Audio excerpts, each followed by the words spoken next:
แม่ลำบากเลยบ่อยากให้ลูกลำบากสบายดีทุกคนมื้อนี้สาวรจะขออนุญาตมาเล่าประสบการณ์ตอนที่สาวร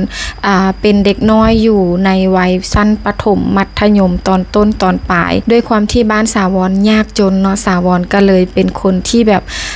ทำงานทุกอย่างเลยเท่าที่ตัวเองเฮ็ดได้เนาะทุกคน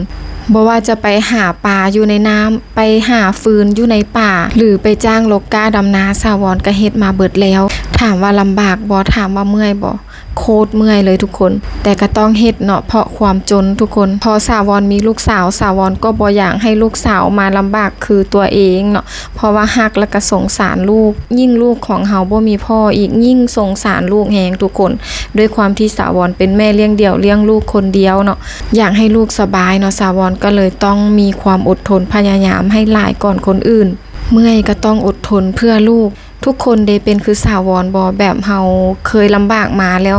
บ่อยากเห็นลูกลำบากคือเฮาคอมเมนต์บอกกันและแชร์ประสบการณ์นำกันได้เด้อทุกคนเจอกันคลิปต่อไปเนาะทุกคนบ๊ายบาย